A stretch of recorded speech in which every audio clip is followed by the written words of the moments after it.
Welcome to another Ask the Pilgrims with the whole family this time.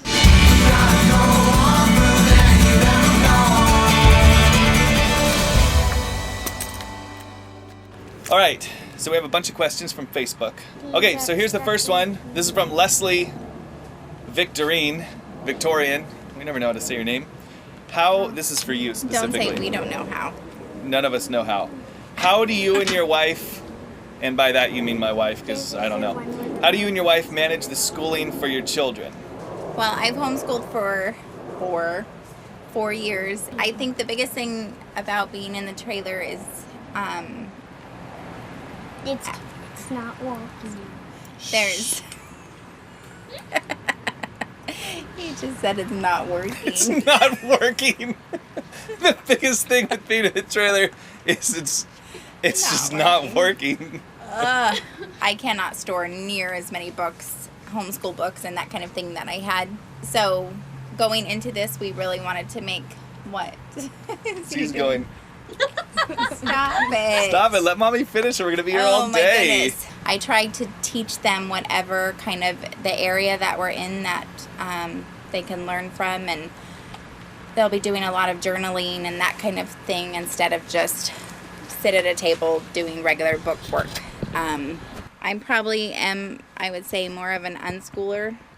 So museums, that kind of thing, that's really where I want them to learn the most instead of just sitting at a table reading a book. I hate that. It's just not my type of learning, and I think the kids benefit so much more from when they can touch it and feel it. But it's not like a set time that we do school. It's much, kind of, and we see also how the day goes. Some days are great for homeschooling, and some days can be really, really difficult, and you have to take a break and go walk outside and so you don't lose your mind. Yeah, and that was something we talked about. What's the next question? Be quiet. You. Was like you said, we wanted the kids to, part of their experience with education, or we wanted their education to be an experience. Yes. Not just like learning from a book, but actually like living it a little bit, So like when we're going to go to Yosemite pretty soon, and I don't know if we're going to do this, but you could like incorporate like geology or something, and the way that like ice had formed the rocks, you can actually show them as science. Yeah. All right, so this is from Misty Wilson Mackey or something like that.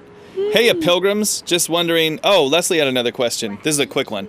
How are you planning to receive mail when we're on the road?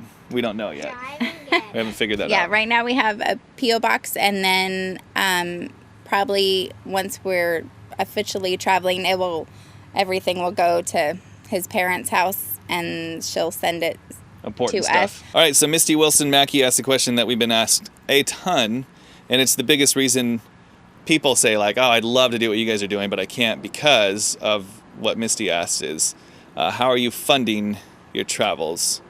So I do video editing for a living, and so it's pretty easy for me to transition to doing that freelance. It's something I've done in the past a lot, but the thing I'm trying to do is get away from video editing, just because it's super time consuming, and I don't want to go on this journey, this adventure, and then be stuck in the trailer 12 hours a day trying to edit videos.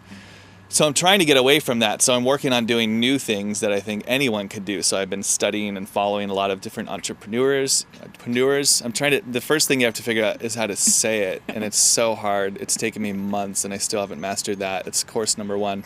Once I get past that and figure out how to say it, then I'm just learning from other people that have done similar things, tried to find funding and ways of earning income that aren't based on your location. So a lot of things online, and so I'll do a post on that and some of the things that I'm learning, because I've learned a ton. Something that I've learned is that there's so many ways of doing it, so many opportunities.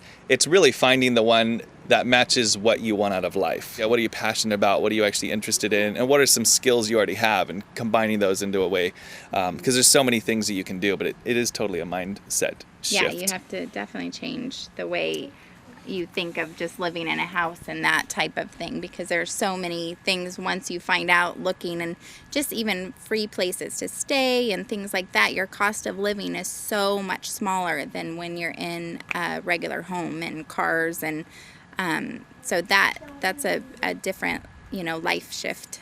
Yeah, so I'll be doing video editing, but I'll do a post on some of the other things that I'm trying out and learning. That'll hopefully get me away from having to do that. All right. This is a good one. Darren Walsh asked, how are you going to establish a sense of community while you are a band of gypsies? I know that as a male of the species, that being a solitary man is my norm, but being married, I know my wife and girls need an outlet to other women to recharge. We've been asked that before too, like, Yeah. how are you gonna, I don't know, how are you gonna make friends, or how are you gonna have that? I mean, I know what he's saying, like that community, because it is important. What's your answer? I think when you really narrow it down, like, who would you really, really choose to hang out with and, do your life with, or, want to be around your kids and that kind of thing, I think it makes it so much smaller. It's probably a small number, yeah. Yes, it's very few people. And I think we have very, very close friends, and they have never lived, close to us. I think in our mind, it's more of like, we're doing this to have our family closer together, and it's kind of a short time in their lives that we feel like it's not something that's huge on our list. I don't think we've ever really been the type of people that like have really needed groups of friends, and I know people do, and I think that would probably be more hard for them. But for us, I think that, I think, for me, for what you said at first, I would say it's very true. The list of people that you're really close to is probably fairly small, unless you're like us. I mean, when we moved from Northern California to Southern California, the thing that we left was really comfort, because of, like, my parents were there and your parents were close by, and so we were really close to both of them. Yeah, my sisters, and so family. So that was a big deal, like leaving them. But once we had to make the move to Southern California, we didn't have to. Once we chose to make the move to Southern California, it forced us to rely on each other a lot more. And I think there were some positives to that too. There were pros and cons to that. The friends thing, though, for me. Yes. I had friends growing up. I was homeschooled, so I was weird, but I did have friends growing up. And so the thing for me, though, with friends, and I know I'm just different, and it's not this way for everybody. The friends I had growing up, though, I'm not connected with really at all. Like, I still know them, but I don't look back at those relationships and I'm like, man, that's what made the difference in my life. I know for some people it did, because they didn't have a good family life or whatever. And so that's fine. But I just feel like for us, the bringing the family together, I mean, in the end, like, right. Well, I think family's we're looking for big deal, different... and I think kids today, though, so often you see kids always leaving the family and always going. Friends for a lot of people just become such a big deal, and there's nothing wrong with that, but often I don't know. It's almost like, I know we've talked about some people that we know where it almost caused like issues and weird things like with the family. Maybe the family situation wasn't good, but it just.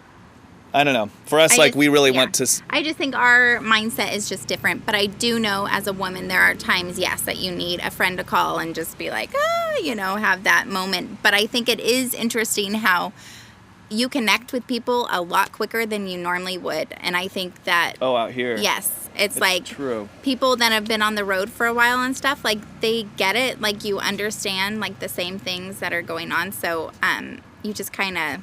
connect a lot quicker, which I think is funny, but and people are a lot more open to that. They are, yeah. It's just different, and I think it's just, again, it's a different mindset. It's a different... and this is the other advantage, pros and cons again, but we've discovered, even in the month that we've been doing this and living at like an RV park kind of place with different people coming in, we have met a bigger diverse group of people. Because what happens when you're living in, like we did before, in a suburban neighborhood, you tend to go into a suburban neighborhood with a lot of people that are just like you. And so your kids grow up knowing people that are kind of just like them. I mean, you have differences for sure, but for the most part, you're surrounded by the same types of people, because that's where you put yourself.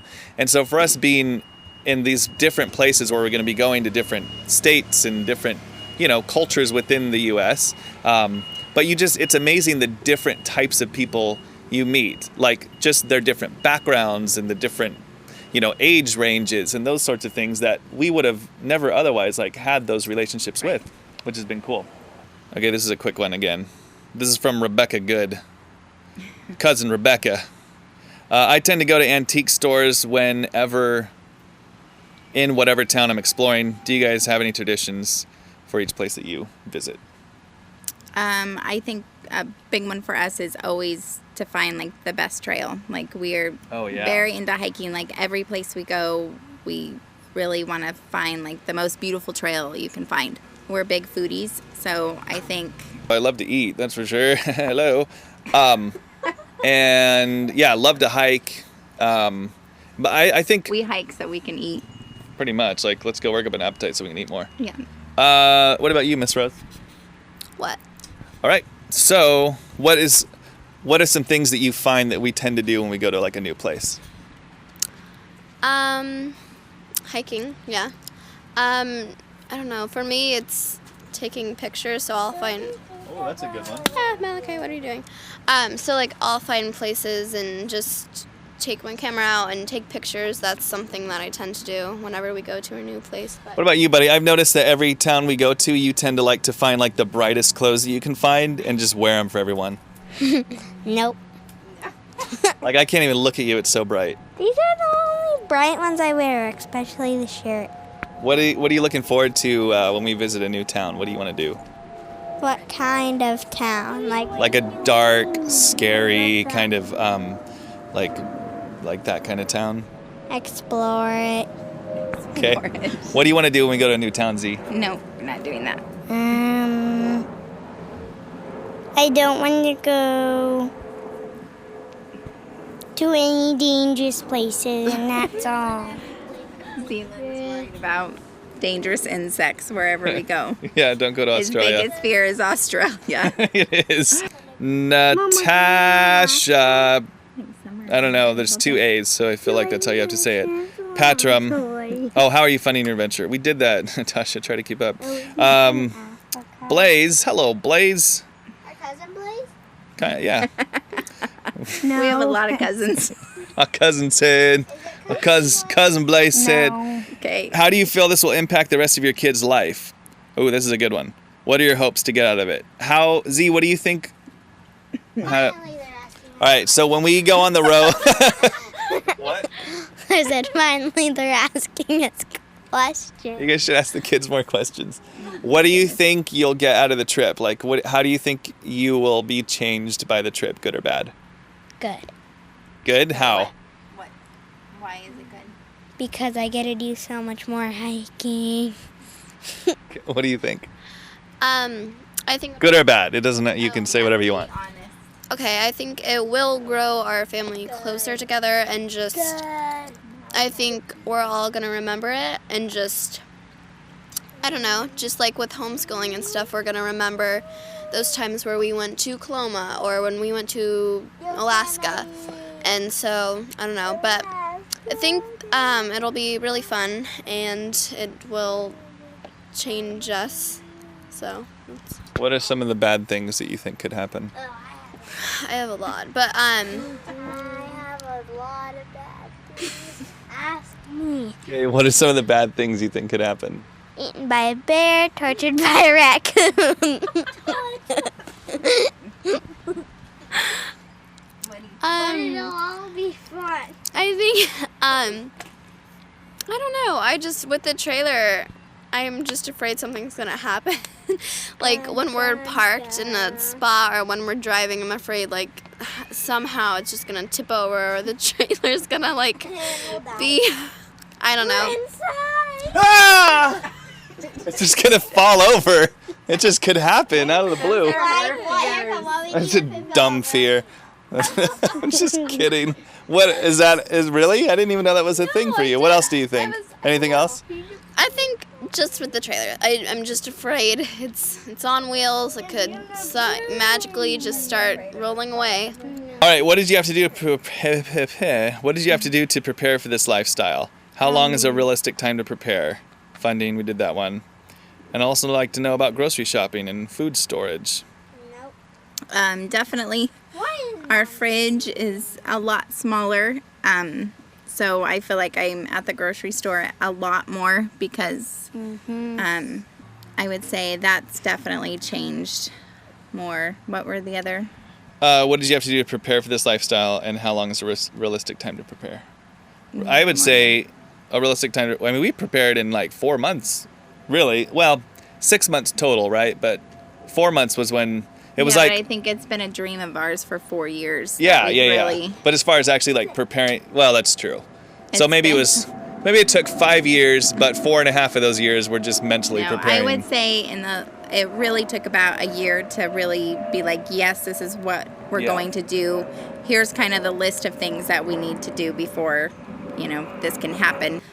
And I still feel like when you do it, like we still felt very unprepared, and, it wasn't something that, I don't know if you can ever fully, you can never fully prepare for anything in life. So it was just kind of one of those things at the end. It was like, okay, yes, we're really doing this. This is, we have nothing left. Everything's in the trailer. And it was just kind of like, okay, it's done, like rip the Band-Aid off real quick and just do it. So I think you could prolong it probably as long as you want until you feel comfortable. But but I feel like if you do that, you probably haven't made that mental shift to like, I'm doing this. You have to really, and I think for the first 6 months, I think it was like, yes, we're doing this, and we're kind of getting rid of things, and we're kind of, but by December, by Christmas last year, it was like, yes, we're 100% doing this. We've got to kick it in gear here, and we did quite a bit really, really fast. I've heard that for people, and this was true for us, like once you set a date, a hard date, because we gave our notice for our house. We were renting a house, so we had to be out of the house at a certain point. And then once I gave notice for my job, it was like, you have to. Everything's kind of like... Yeah, like once you give hard dates, you're kind of stuck to it. Right, you can't go back. Right. Oh, okay, this is a good one. Where was it? Okay, yeah, you can answer it. What are the cons? What are the downsides? What are the hard things about what we're doing? Leaving a place, how it takes forever. Oh yeah, like today we had to move from one place to another. It took a while. It's sad moving out of places because some places are so pretty and other places are worse. Worse, yeah. That's true. That is true. We miss the other places. Yeah. I think some of the cons are just having a smaller space to adjust to, because I don't know, it's a lot harder, and your house is constantly moving. It's like you're moving every week or so that's, hard to get used to, but the size of it and everything. But what's the hardest part, do you think, about like for the size? When do you feel the size restraints the most? When we're all sick. Oh, yeah. The boys have been sick, and it's awful. You can't go inside because you're afraid you're going to catch it, and well, that's my fear, but... That's a good one. What do you think? When do you feel, or what are the cons? The cons. I would see... I think one con for you is that I'll be with you a lot more. I'm going to drive you crazy. Yeah, that's a big con. Yeah, I figured.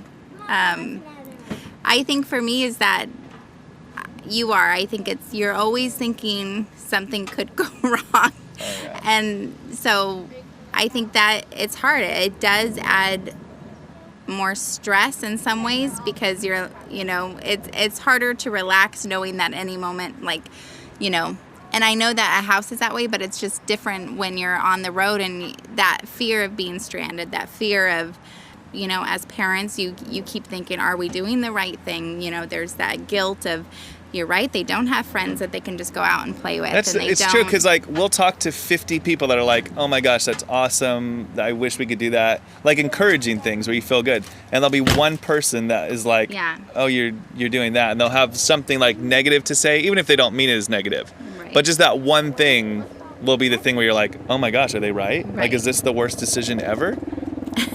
You really do have to be secure, and knowing that it will work out. It's okay. And even if they don't, even if something bad does happen, it's not the end of the world. And, we have to be... And I don't feel like we trade it, even if this doesn't, we've said, even if this doesn't work out, Like, we're We'd rather okay. do it Yeah. and have it not work out and say, well, we tried it. We Right. like really went for it, than to like wonder, like, what if we, like, should we have done that years from now? And Right. if we passed it up. Yeah, I think the bigger con would have been to never have done it. And Ooh, that's a good to, point. you know, feel like always, you know, in the back of your mind, could we have done it and should we have done it? And it's the same thing. It's like, in 6 months, if we absolutely hate this, you know, we have nothing to lose.